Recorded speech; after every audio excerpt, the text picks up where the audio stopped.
오늘 하나님께서 우리들에게 주신 말씀 보도록 하겠습니다. 하박국서 1장 1절에서 11절까지 말씀인데요. 우리가 자막을 보시면서 한 절씩 교독하시겠습니다. 저부터 읽도록 하겠습니다. 예언자 하박국이 받은 묵시의 말씀입니다. 오 여호와여, 제가 언제까지 부르짖어야 합니까? 주께서 듣지 않으시고 폭력입니다 라고 제가 주께 외쳐도 주께서는 구해주지 않으십니다. 왜 저로 하여금 불의를 보게 하십니까? 왜 죄악을 쳐다보게 하십니까? 파괴와 폭력이 제 앞에 있습니다. 갈등이 있고 싸움이 일어납니다. 그러므로 율법을 지키지 않고 정의가 아주 실행되지 못합니다. 악인이 의인을 에워싸 버려서 정의가 왜곡되고 있습니다. 다른 나라들을 보고 잘 살펴보아라. 놀라고 즐겁할 것이다. 내가 살아있는 동안에 내가 어떤 일을 행할 것인데 내게 말해주어도 너는 믿지 못할 것이다.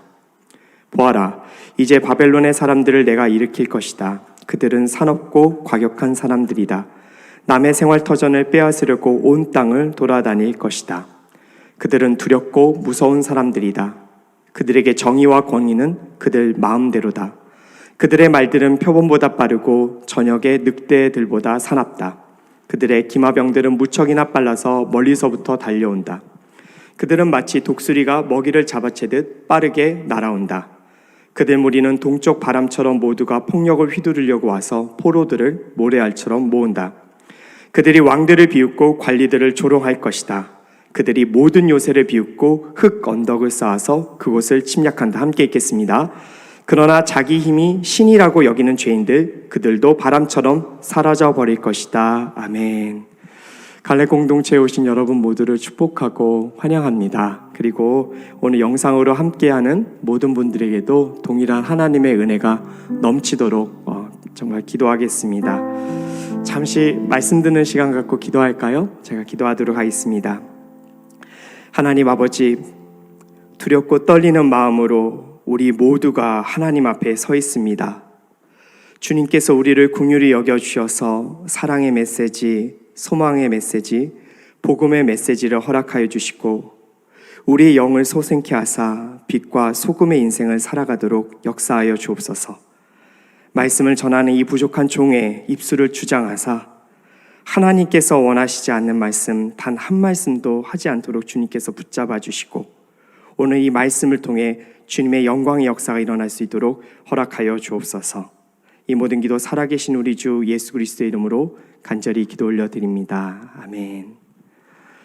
사랑하는 우리 갈렙 공동체 여러분, 이번 주부터 5주간 하박국 말씀을 다루게 되었습니다. 특별히 오늘 말씀을 통해서는요, 첫 번째로 하나님께서 우리들에게 앞에서 침묵하실 때 우리는 어떤 자세를 갖고 주님 앞에 서야 하는가. 두 번째로 하나님의 기도 응답이 우리의 생각과 다를 때 우리는 어떻게 반응해야 되는가. 그리고 세 번째로 주님의 심판을 우리는 어떤 시각에서 바라보아야 하는가. 오늘 이 말씀을 통해 한 3가지 정도 메시지를 다뤄보고자 합니다. 자, 오늘 말씀 한 예언자의 그 절규와 그리고 부르짖음 가운데 시작이 됩니다. 그럼 도대체 이 부르짖음은 누구를 향한 부르짖음이었는가? 이것을 우리가 좀 살펴볼 필요가 있습니다. 말씀대로 살지 않고 율법을 지키지 않는 패역한 남유다 백성들을 향한 것이었는가? 아니면 당시 국가를 제대로 통치하지 못하는 많은 리더십들을 향한 정말로 하나님의 메시지를 선포한 것인가? 근데 사실 오늘 선지자의 말씀은요, 백성들을 향한 것도 아니었고 그리고 리더십들을 향한 것도 아니었습니다. 보통의 예언자들은 하나님의 말씀을 받아서 그대로 백성들에게 전하는 역할을 합니다. 백성들의 죄악을 고발하고 그리고 그들이 회개하라고 촉구하는 것이 대부분 예언자들의 메시지인데요. 하지만 오늘 나오는 본서의 선지자는요, 백성들 앞에서 설교하지 않습니다.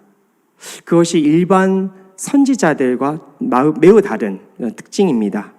그는 오히려 하나님께 불평의 질문을 하는 것 같습니다. 굉장히 격앙되어 있고요.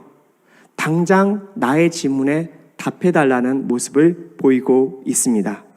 그래서 어떻게 보면 위대하신 하나님께 어떻게 저런 표현을 써가면서 답을 해달라고 하는 것일까라는 생각이 들 정도입니다. 자, 그렇다면 오늘 하나님의 백성들을 향한 메시지도 아니고 국가 리더십들을 향한 메시지도 아니고 오직 하나님께 이 질의를 하는 선지자는 누구인가를 살펴보길 원합니다. 오늘 본문 1절과 2절 말씀 자막 보시면서 보도록 하겠습니다. 제가 읽겠습니다. 예언자 하박국이 받은 묵시의 말씀입니다. 오 여호와여, 제가 언제까지 부르짖어야 합니까? 주께서 듣지 않으시는데 폭력입니다라고 제가 주께 외쳐도 주께서는 구해주지 않으십니다. 초대교회 유명한 교부였던 제롬이라는 분이 계셨습니다. 그런데 이분은요, 하박국의 이름이 이제 그 히브리어로 씨름하다라는 말과 유사해서 그의 이름을 씨름하는 자라고 말했습니다. 하박국이 하나님께 질문하고 그리고 하나님을 붙들고 그 답을 얻기 위해서 몸부림치는 것을 보면 이 제롬 교부의 말이 어느 정도 일리가 있는 것 같습니다.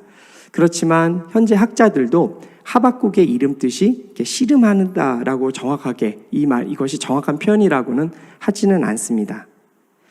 하지만 본서 3장 19절 말씀을 보면 하박국이 어떤 신분에 있었던 사람이었는가는 우리가 어느 정도 추정해 볼 수가 있습니다. 19절 말씀 자막 한번 보여주시겠습니까? 네. 주 여호와께서는 내 힘이십니다. 그분은 내 발을 사슴의 발처럼 만드시고 그분은 평원에서 나로 하여금 뛰어다니게 하십니다. 이것은 지휘자의 현악기에 맞춰 노래한 것입니다.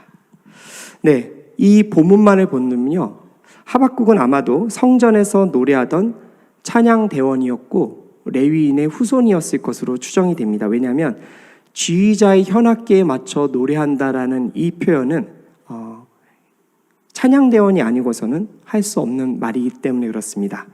자, 그렇다면 하박국은 어떤 상황 가운데 주님 왜 이런 고통 가운데 저를 살려주지 않으십니까? 라고 이렇게 절규했던 것일까요? 자, 이를 위해서는요, 하박국이 살던 시대를 우리가 좀 살펴보고 말씀을 더 나눠야 될 것 같습니다. 하박국이 살던 시대 당시 남유다 주변의 국제 정세는요, 한 치 앞도 내다볼 수 없는 상황이었습니다. 특별히 신흥 강대국 바벨론의 어떤 극부상은요, 당시 강대국이었던 애굽과 그리고 아수르에 굉장히 큰 부담이 되었었습니다. 그리고 이 신흥 강대국으로 발돋움한 이 바벨론의 세력 확장은 나중에 아수르와의 패권 전쟁으로 이어집니다. 이때 애굽은요, 아수르를 돕기 위해서 그 가나안의 북부 지역 무깃도로 출전합니다.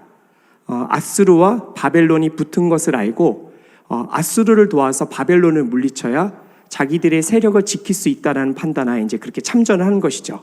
그런데 이 애굽이 아수르를 도우러 가는 과정 가운데 한 왕이 나타나서 그들의 참전을 반대합니다.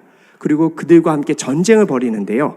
그럼 그는 도대체 누구였는가? 바로 남유다에서 종교 개혁을 일으켰던 신실한 왕, 바로 요시야가 아수르를 도우러 가기 위한 애굽을 막아서고 그들과 전쟁을 시작합니다. 자, 열왕기하 23장 25절에서는요, 이 요시야에 대해서 이렇게 표현하고 있습니다. 제가 읽겠습니다. 요시야 왕 이전에도 이후에도 요시야가 한 것 같이 모세의 모든 율법에 따라 온 마음과 온 정신과 온 힘으로 여호와를 향한 왕은 없었습니다. 자, 굉장히 존경받았던 왕이었고요. 정말로 남유다 역사상 가장 훌륭했던 3대 선왕 중에 한 사람이었습니다. 자, 그런데 안타깝게도 애국과의 전쟁 가운데 그는 정말로 어이없이 전사를 하게 됩니다. 정말로 갑작스러운 죽음을 맞이한 것이죠. 자, 그의 죽음은요, 당시 백성들에게 너무나도 큰 충격이었어요. 너무나도 큰 충격이었어요. 그래서 하박국과 함께 동시대 때 선지자로 활동했었던 예레미야는요, 이 요시야의 죽음을 너무나도 슬퍼해서 애가를 짓게 됩니다. 그만큼 그의 죽음은 국가적인 슬픔이었습니다. 자, 이렇게 하박국은요, 정말로 힘들고 어려운, 정말로 이 패역한 시대 가운데 정말로 등불처럼 빛났던 요시야 왕의 갑작스러운 죽음을 경험했고, 그 이후에 정말로 말씀을 지키지 않는 남유다의 그 험난한 삶을 살아내야만 했던 그런 삶을 살았던 사람이 바로 이 선지자 하박국이었습니다. 자, 그렇다면 요시야 왕이 죽은 이후에 남유다의 사정은 어떻게 변했을까? 굉장히 급격하게 쇠락을 하게 됩니다. 특별히 요시아가 죽은 다음에요, 남유다의 장로들은 요시아의 첫째 아들 엘리야김 대신 둘째 아들 여호아하스를 왕으로 세웁니다. 여러분, 이 점에서 우리는 잠깐 주목해 보아야 될 필요가 있습니다. 왜 남유다의 장로들은 첫 번째 아들이었던 엘리야김 대신에 둘째 차남을 왕으로 세웠을까? 자, 이유는 곧 나옵니다. 그런데 이때 둘째 아들 여호아하스가 남유다의 왕으로 등극했지만 또 다른 국가적 비극이 일어납니다. 왜 일어났냐면 바로 요시아 왕을 죽였던 애굽의 왕 바로 느고가 이스라엘 남유다를 쳐들어옵니다. 그래서 그 왕으로 등극했었던 여호아하스를 폐위시키고 애굽으로 끌고 가버립니다. 그리고 첫 번째 장남이었던 요시아의 장남 엘리야김을 왕으로 세우죠. 왕으로 세운 것도 부족해서 그의 이름을 여호야김으로 바꿔버립니다. 한마디로 자신의 애굽의 말을 정말로 철저하게 따를 꼭두각시 왕을 바로 남유다에 세우고 돌아가게 된 것이죠. 그런데 여호야김이 왕이 되자마자 왜 유다의 장로들이 그를 처음부터 왕으로 세우지 않았는지를 아주 여실하게 보여줍니다. 그는 정말로 포악했었던 왕이었고요, 그의 아버지 요시아가 그토록 사랑했던 그 하나님을 멸시했던 존재였습니다. 예레미야 36장 말씀에 보면요, 여호야김은요 수많은 신하들이 보는 앞에서 바로 예레미야가 하나님께로부터 받았던 그 예언의 말씀, 너희가 지금이라도 늦지 않았으니까 지금이라도 너희가 남유다 너희야 돌이켜라, 그럼 너희가 살게 될 것이라는 그 예언의 말씀을 받았음에도 불구하고 그 예언의 말씀이 적혀져 있던 두루마리를 신하들 보는 앞에서 칼로 쭉쭉 찢어내면서 화롯불에 던져내서 태워버립니다. 그 많은 신하들이 그것을 말리지도 못했고요, 그리고 제발 그렇게 해서는 안 된다라는 몇몇 신하들의 반대에도 불구하고 이 엘리야김, 이 여호야김은요 그렇게 하나님의 말씀을 태워버린 것이죠. 여러분, 이거는요 하나님을 향한 철저한 모독이었습니다. 잠언 29장 18절 말씀에는요, 백성이 묵시가 없으면 방자에 행한다고 기록되어 있습니다. 남유다의 최고 권력에 있었던 이 왕의 행태를 보십시오. 최고 지도자가 하나님의 말씀을 이렇게 멸시하는데 그 백성들은 또 어떻게 했습니까? 당연히 남유다 땅에 율법이 정말로 전혀 지켜지지 않고 포악과 폐역이 넘치는 시대였다는 것을 우리는 너무나 자연스럽게 깨닫게 되는 것이죠.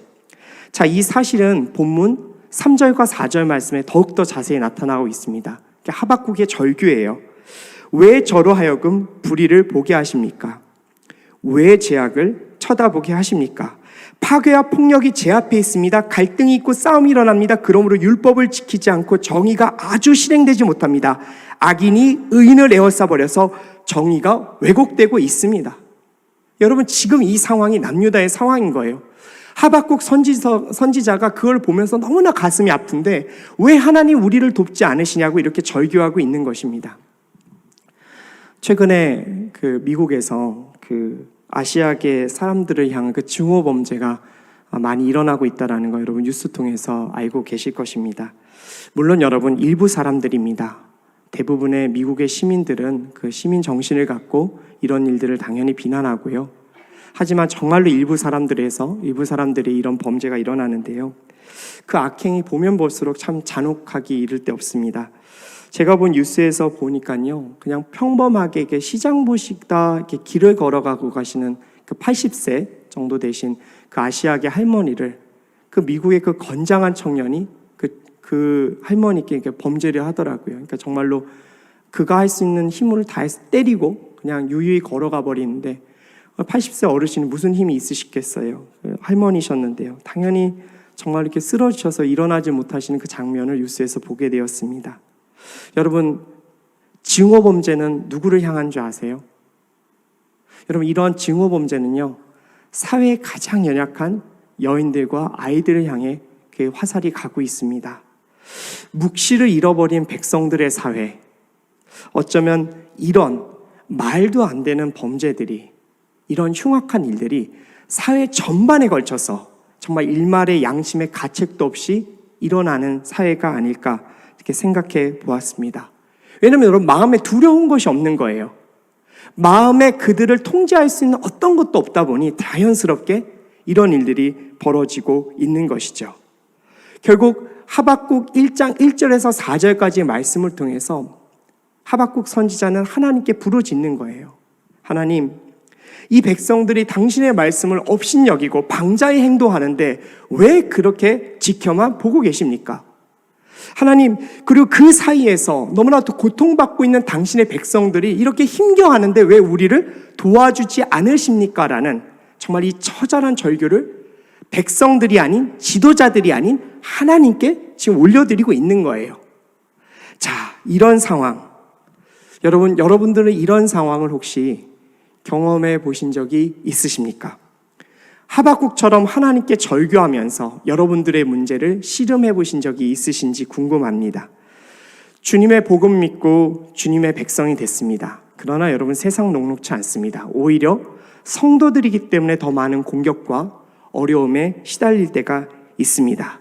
매일같이 새벽 기도하고 주님께 부르짖는데 회사로부터 너무나도 어이없는 이유로 부당 해고 통지서 받는 분들도 있으셨고요. 그리고 말도 안 되는 이유로 이렇게 회사 내 왕따의 표적이 되어서 힘겨워하는 청년들도 보았습니다. 또 심지어 가장 믿었던 믿음의 동역자들, 그들과 함께 교제하고 또 정말 금전적인 거래를 하다가 사기를 당하는 분들도 교회에서 저는 보았습니다. 자, 이런 상황에 보통 직면할 때 우리 성도들의 마음이 어떻습니까? 하얗게 질리죠. 머릿속이 하얘져요. 어떻게 반응해야 될지 모르겠어요. 그런데 우리 마음속에서 터져나오는 질문이 하나 있어요. 하나님, 왜 안 도와주셨어요? 하나님, 왜 이거를 피하지 않게 해주셨어요? 하나님, 살아계신 거 맞습니까? 라는 이런 질문들이 정말 우리 속에서 막 일어납니다. 그런데 이런 질문들보다, 그리고 이런 상황들보다 우리를 더 힘들게 하는 게 있어요. 뭐냐면요, 바로 이런 상황 가운데 하나님의 침묵이 계속될 때 정말 견디기가 어렵습니다. 오늘 본문 1절 말씀에 보면요, 하박국 선지자가 하나님께 언제까지 부르짖어야 합니까? 라고 얘기해요. 이게 무슨 얘기죠? 하박국이 그 전에 정말 많이 물어봤던 거예요. 하나님 도와달라고 요청했던 거예요. 그런데 도와주지 않으시니까 언제까지 부르짖어야 합니까? 라고 하박국 선지자가 지금 하나님을 붙들고 이야기하고 있는 것이에요.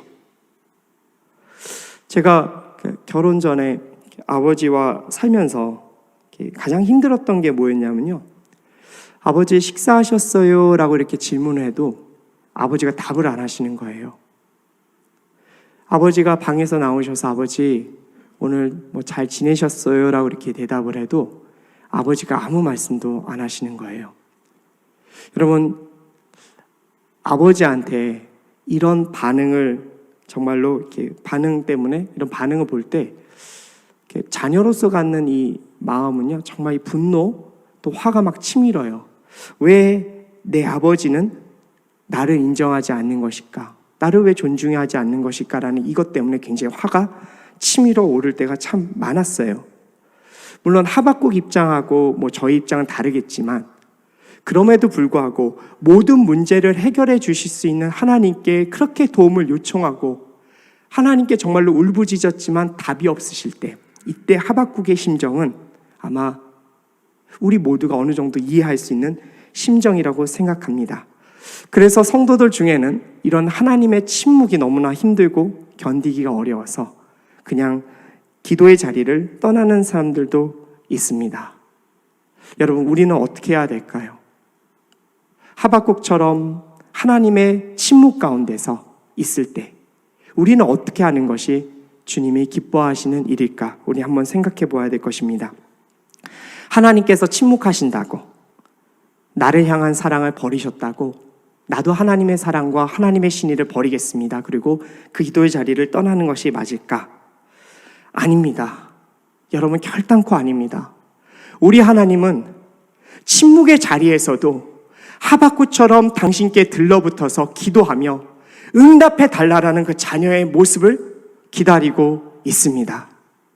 여러분, 그것이 아버지의 마음을 기쁘게 하는 것이고, 이 자세야말로 하나님의 자녀로서 하나님의 하나님 되심을 인정하는 모습이라고 저는 굳게 믿습니다. 대답해 주지 않으시면, 내가 원하는 때에 답변해 주지 않으시지만 그 신실한 하나님이 나를 지켜보신다라고 굳건하게 믿고, 주님의 오른발을 붙들고 당신께서 답변해 주지 않으시면 저는 이 기도의 자리를 떠나지 않겠습니다라고 울부짖을 때, 그때 하나님의 마음, 하나님의 정말로 그 영혼은 감동되실 거예요. 한번 예를 한번 들어볼게요. 구약 성경의 마지막 선지서였던 이 말라기를 끝으로 신구약 중간기 400년이라는 침묵의 시간이 흐릅니다. 말라기 이후에 하나님께서는 이스라엘에게 어떤 묵시도 예언도 선지자도 보내지 않으셨습니다. 아무 말씀 안 하셨어요. 자, 그러면요, 신구약 중간기 400년 동안에 하나님께 이렇게 울부짖었던 사람들이 없었을까요? 하나님께서 침묵하시니까 나도 침묵할래, 나도 기도할 필요 뭐 있겠어? 이스라엘을 위해서 내가 기도할 게 뭐야 라고 여기면서 그 기간 동안에 이스라엘 사람들 하나님을 향한 기도를 멈췄을까요? 아닙니다. 멈추지 않고 그 기간 동안 하나님께 응답을 구하고 간절히 나갔던 사람들이 신약 성경에 보입니다. 자, 누가복음 2장에 보면요, 요셉과 마리아가 예수님을 처음 낳고 성전으로 이제 정결 예식을 하러 올라갑니다. 그때 시므온이란 인물을 만납니다. 이때 시므온이란 인물을 누가복음 2장 25절에서는 이렇게 말하고 있습니다. 이 사람은 의롭고 경건한 사람으로 하나님께서 이스라엘을 위로할 날을 손꼽아 기다리고 있었습니다. 그리고 성령께서 시므온에게 머물러 계셨습니다. 여러분, 아무도 기도할 것 같지 않은 그 침묵의 400년 동안 시므온은 그의 인생 가운데 침묵하시는 하나님 앞에 나아가서, 주님, 이 이스라엘을 위로할 당신의 메시아를 나에게 보여주십시오라고 간절히 기도하며 성전을 떠나지 않았습니다. 그 결과가 무엇입니까? 하나님이신 예수 그리스도의 그 아기 예수님을 성전에서 직접 목도하는 놀라운 은혜를 경험하게 됩니다. 주님께서 침묵하셨지만 나를 정말로 사랑하시는 그 하나님께서는 언젠가 나와 이 이스라엘 향해서 반드시 응답하실 거를 믿고 그 자리를 견디었기에 그는 여러분, 아기 예수님을 보는, 직접 바라볼 수 있게 되는 놀라운 특권을 가지게 된 것이죠. 기도 응답 바로 되면 정말 감사한 일입니다. 그런데 오랜 기다림 끝에 얻는 주님의 응답은 더 감사한 일입니다. 왜냐하면 그로 인해서 우리는 하나님의 그 깊고 오묘한 그 당신의 섭리를 이해하게 되기 때문에 그래요. 여러분, 욥을 한번 보십시오. 하나님이 얼마나 그의 질문에 오랫동안 침묵하셨습니까? 욥기 1장부터 37장까지 여러분, 하나님 단 한 말씀도 하지 않으세요. 딱 2장에 걸쳐서 욥의 질문에 답하십니다. 그러나 여러분 아시죠? 욥의 질문에 답변하신 것도 아니에요. 하나님이 하나님 얘기했을 뿐이에요. 그런데 여러분, 욥은요, 그 자리에서 엎어지고 무너지고 다시 새롭게 살아납니다. 왜 그랬을까요? 욥은요, 자신이 원하는 답도 못 들었어요. 그런데 하나님의 그 음성 하나만을 듣고 바로 그 자리에서 은혜를 경험하고 하나님을 찬양합니다. 이유가 무엇인가? 욥기 1장서부터 37장까지 주님께서 침묵하시는 것 같지만 바로 그 시간을 견디고 그리고 주님 앞을 떠나지 않았기 때문에 그는 그런 은혜를 누리게 된 것입니다. 지금 인생의 많은 문제를 놓고 정말로 오랫동안 기도하는데 하나님께서 나에게 침묵하시는 것 같아, 이제는 그 기도 포기하고 이제 그만해야지라고 여기는 분 계십니까? 하나님 살아 계시다면서요. 근데 주님 왜 안 도와줘요? 왜 그렇게 몇십 년 동안 기도함에도 불구하고 왜 하나님은 나의 부모님 구원해 주지도 않으시고 내 비전의 길도 열어가지 않으시고 왜 내 결혼의 길도 열지 않으세요라고 그렇게 물어봐도 그 침묵하시는 하나님 앞에 지금 실망스러워 그것을 놓고 싶은 분 계시겠습니까? 여러분, 오늘 하나님께서는 우리들에게 말씀하십니다. 하박국이 되어라. 씨름하는 자가 되어라. 나를 떠나지 말고 그 믿음의 여정을 나와 함께 하자라고 오늘 말씀하고 계십니다. 사랑하는 갈렙 공동체 여러분, 오늘 이 하박국의 말씀을 우리 한번 꼭 붙들길 원합니다. 포기하지 마세요. 주님이 응답해 주시는 그때까지 여러분, 우리가 최선을 다해서 주님의 성전을 떠나지 않고 그분의 오른발을 붙들고 간절히 기도한다면 하나님은 하나님의 방식으로 분명히 우리들에게 응답을 해 주실 것입니다. 여담인데요, 제가 아버지께서 저에게 참 반응을 안 해주시고, 그래서 한동안은 아버지가 나를 인정하지 않으시는구나 이렇게 여겼었는데요, 몇 년이 지나서 알게 됐습니다. 아버지가 왜 저에게 답을 안 해주셨는지. 아버지가 젊은 시절에 청력이 손상되셨던 거예요. 나이가 들면서 더 듣지를 못하셨던 거예요. 그래서 제가 아버지께 이렇게 질문을 해도 아버지가 듣지 못하셨던 거죠. 지금은 아버지가 보청기를 하셨어요. 너무나도 잘 응답해 주고 계십니다. 제가 좀 아들로서 아버지를 살피지 못했던 것 같습니다. 제가 갑자기 설교 중에 이 이야기를 하는 것은 아버지가 제 설교를 들으시고 혹시 실망하지 않으셨을까 해서 이야기를 드립니다. 사랑하는 여러분, 하나님 아버지 안 들으시는 것 같지만 다 듣고 계세요. 우리 그것 믿고 지금까지 왔잖아요. 여러분, 우리 믿음의 여정에서 이 자세 포기하지 말고 끝까지 이 기도의 자리에 나아갔으면 좋겠습니다. 이제 하박국 1장 5절에서 7절까지 말씀 우리 함께 한번 읽어봤으면 좋겠습니다. 시작. 다른 나라들을 보고 잘 살펴보아라. 놀라고 직업할 것이다. 내가 살아있는 동안에 내가 어떤 일을 행할 것인데 내게 말해 주어도 너는 믿지 못할 것이다. 보아라, 이제 바벨론 사람들을 내가 일으킬 것이다. 그들은 사납고 과격한 사람들이다. 남의 생활 터전을 빼앗으려고 온 땅을 돌아다닐 것이다. 그들은 두렵고 무서운 사람들이다. 그들에게 정의와 권위는 그들 마음대로다. 자, 하나님께서 이제 드디어 하박국의 그 고뇌와 그 절규 앞에서 입을 떼십니다. 침묵을 마치시고요, 하나님께서 하박국에게 답변을 하십니다. 여러분, 얼마나 하박국 기대를 하고 있었을까요? 아마도 하박국은요, 이런 마음을 가졌을 것 같아요. 물론 저는 하박국하고 지금 얘기를 못 해봤기 때문에 그가 이런 생각을 가졌을지 모르겠지만 제 생각, 그냥 성경적인 상상력을 동원해 본다면 하나님께서 요시아와 같은 정말로 선한 왕을 다시 일으켜서 남유다의 종교개혁을 일으키고 그 패역한 세상 가운데 정의와 공의를 정말로 잡아주실 거다라고, 정의와 공의를 다시 회복시킬 거다라고 말씀하시길 원하지 않으셨을까 생각해 보았습니다. 보통 우리가 하나님의 응답을 기다릴 때요, 겉으로는 하나님 말씀하시면 무조건 다 순종하겠습니다 말하지만 다 속으로는 다 한 개씩 하나님께서 이렇게 해주셨으면 좋겠습니다라는 어느 한 구석의 마음을 갖고 있잖아요. 기도 제목을 숨겨놓을 때가 있잖아요. 자, 그런데 하나님의 응답은요, 상상을 초월합니다. 하나님의 응답은 너무나도 예상 밖이었습니다. 하박국이 전혀 상상하지 못했던 일이었죠.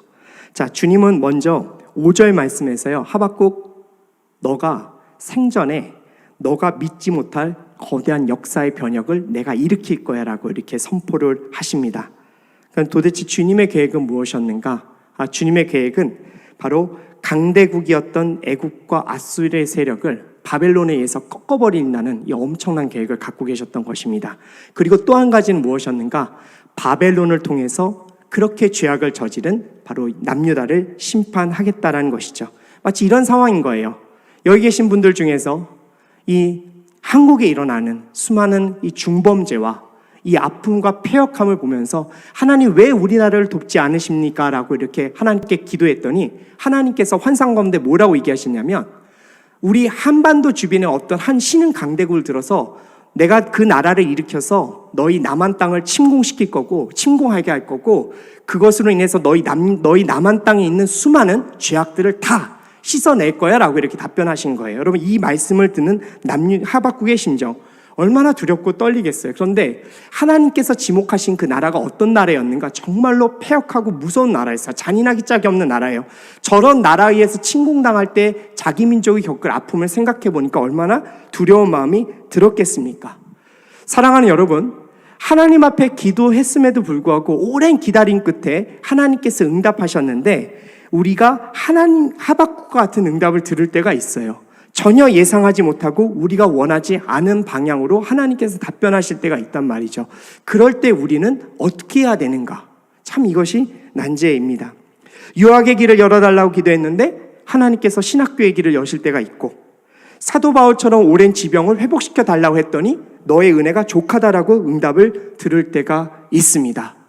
내가 원하는 대로 하나님께서 기도 응답이 되지 않을 때, 기도 응답을 해주지 않으셨을 때, 자, 바로 이때가 어떤 때인가? 우리 믿음이 필요한 때라는 것이죠. 여러분, 예수님 한번 생각해 봅시다. 여러분, 예수님은요, 이스라엘 사람들이 원했던 메시아가 전혀 아니었어요. 그들이 원했던 응답이 아니었더라고요. 그래서 예수님께서 이 땅에 내려오셨을 때 그분이 수많은 기적을 행할 때는 쫓아다녔지만 예수님께서 십자가 못 박혀 돌아가실 때는 수많은 사람이 떠났어요. 그런데 가룟 유다 같은 사람은 일찌감치 떠났죠. 여러분, 그 결과는 무엇이었는가? 멸망이었어요.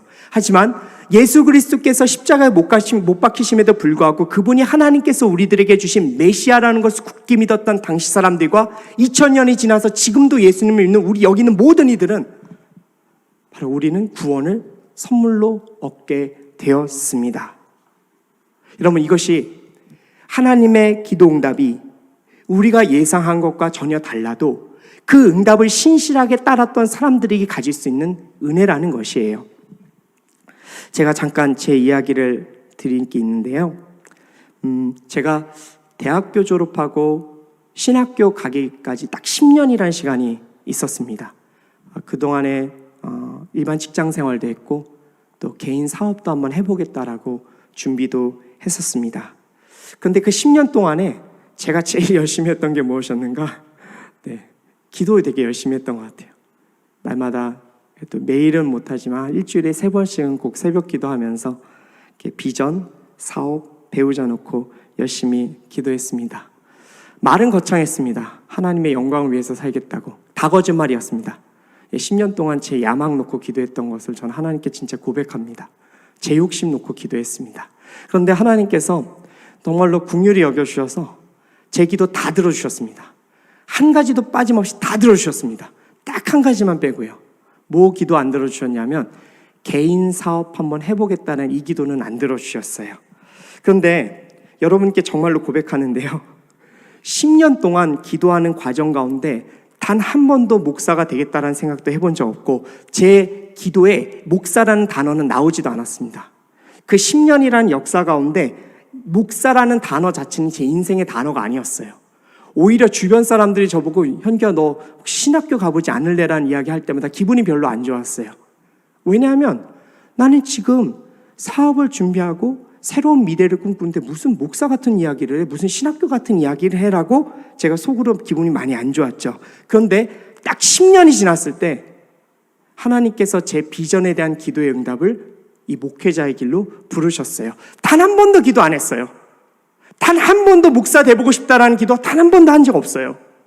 제 기도 제목도 없었고 제 인생의 단어도 아니었어요. 그런데 목회자로 부르셨어요. 너무 당황스러웠어요. 그런데 그 당황스러워할 시간도 없이 하나님께서 쉴 틈 없이 바로 이 목회의 길로 걷게 하셨습니다. 지금의 저의 인생에 대해서 저는 어떻게 생각하는가? 참 행복합니다. 주님께서 나를 잘 이끌어 주셨구나라고 저는 지금도 고백합니다. 하나님은 아셨어요. 저 같은 사람은 사업할 체질이 못 됩니다. 저 같은 사람은 아마 사업했으면 한 10번은 망해먹었을 거예요. 그 길로 갔었으면 아마 주님께서 참 고통의 시간을 또 보내면서 주님을 또 부르짖었겠지만 하나님께서는 지금 이 길이 가장 적합하다고 생각하셨기 때문에 저를 부르셨습니다. 여러분, 주님은 오르세요. 그분은 절대로 오르세요. 한순간도 여러분들을 놓지 않고 빈틈없이 여러분들을 이끌고 가세요. 여러분들의 인생의 주인은 누구신가? 바로 그분이세요. 여러분들을 가장 잘 아는 사람 분은 바로 그분이십니다. 여러분들의 인생 하나님께 맡기고 기도했을 때 전혀 다른 응답이 올지라도 당황하지 마세요. 하나님은 가장 좋은 길로 여러분들을 인도하고 계십니다. 그리고 그때 여러분들이 필요한 것은 믿음입니다. 믿음을 통해 주님의 섭리를 이해하게 되고 하나님의 길을 걸어가실 수 있습니다. 지금 여러분 많은 기도들을 여러분 다 하고 계실 거예요. 그런데 그 기도를 아무리 해도 내가 원하는 답이 아닌 전혀 다른 답이 올지라도 여러분들의 기도를 믿으세요. 여러분들의 기도를 믿는 차원이 아니라 여러분들의 기도를 들으시는 그 하나님을 믿으시라고요. 사람들이 참 이상해요. 새벽 기도 와서 그렇게 기도하고 주님을 찬양하는데 자신의 기도를 믿지 않아요. 그렇게 기도하면서 들으신 나의 예수님을 믿지 않아요. 그래서 언제나 불안해요. 여러분 그러지 마세요. 오늘 여러분들이 기도하고 나갔다면 오늘 나의 기도를 들으신 하나님을 믿고 자신감 있게 선택하고 그 길로 나아가세요. 여러분 이것이 진짜 우리 하나님께서 원하시는 믿음의 자세입니다. 자, 마지막으로 본문 10절과 11절 말씀 한번 읽도록 하겠습니다. 그들이 왕들을 비웃고 관리들을 조롱할 것이다. 그들이 모든 요새를 비웃고 흙 언덕을 쌓아서 그곳을 침략한다. 그러나 자기 힘이 신이라고 여기는 죄인들 그들도 바람처럼 사라져 없을 것이다. 아멘. 민족의 패역함을 고쳐달라고 했는데 하나님의 응답은 무엇이었는가? 신은 강대국이었던 바벨론이 너희 나라를 침략할 것이고 그리고 너희는 심판을 받게 될 것이야. 여러분 하박국 입장에서는요 너무나 뜻밖의 응답이었어요. 그가 원했던 답이 아니었거든요. 그런데 인간의 입장에서는 뜻밖의 응답이었지만 하나님 입장에서는 무엇인가? 그냥 그분의 신실한 언약을 이해하는 수준이었어요. 여러분 하박국은 놀랬을 거예요. 두려웠을 거예요. 다리가 후들후들 떨렸을 거예요. 그런데 하나님 입장에서는 그냥 언약을 지킨 거예요. 그럼 하나님 입장 언약이 뭐였는가? 신명기 28장 말씀에서는요 하나님께서 분명히 이스라엘과 약속하셨어요. 너희가 나와의 언약을 지키고 율법대로 살면 정말로 수많은 복을 허락했지만 너희가 나와의 율법을 어기고 자꾸 죄의 길로 가게 되면 하나님께서 단계적인 재앙을 허락하시겠다고 약속하셨어요. 첫 번째는 자연재앙이 일어나는 거예요. 막 메뚜기 떼가 오고 가뭄이 오고 막 소출이 줄어드는 거예요. 근데 그것조차도 그때도 말을 듣지 않으면 외세의 침략이 시작되는 거예요. 대규모 전쟁은 아니지만 자꾸 하나님께서 자극하시는 거예요. 왜요? 제발 좀 돌이키라고. 그런데 그럼에도 불구하고 하나님께 돌이키지 않으면 하나님은 분명히 약속했어요. 너희가 나와의 약속을 지키지 않으면 강대국이 너희를 쳐들어서 다 포로로 잡아갈 거야 라고 말씀하셨거든요. 약속하신 거였거든요. 그러니까 여러분 오늘 하나님께서 하박국에게 했던 그 기도의 그 결과는 무엇인가? 그냥 신실한 언약의 이행이었을 뿐이라는 거예요. 남유다를 향한 심판은 하나님께서 즉흥적으로 내리신 게 아니라고요. 여러분 우리는 지금 하나님의 역사 앞에서 이 관점을 갖고 있어야만 해요. 율법을 통해서 하나님께서 지금 우리들에게 원하시는 것은 무엇인가? 시대의 흐름을 읽을 수 있어야 된다는 거예요. 시대의 흐름을 읽지 않으면 우리는 하나님께서 왜 이런 일을 주는지 너무 혼란에 빠질 때가 많아요. 그렇지만 주님을 묵상하고 그분의 언약을 무엇인지를 곰곰이 생각할 때 세계 열강이 어떻게 변하든 우리는 흔들리지 않고 그냥 주님의 길을 걸어가실 수 있게 됩니다. 그래서 여러분 하나님의 사람들은 두려워하거나 놀랄 필요가 없는 거예요. 왜? 하나님께서 우리를 신실하게 이끌어 가시고 그분의 역사대로 끌어가시기 때문에 우리는 신실하게 이끌어 가시고 그분의 역사대로 끌어가시기 때문에 우리는 그분의 말씀만 지키고 살아가면 되는 겁니다.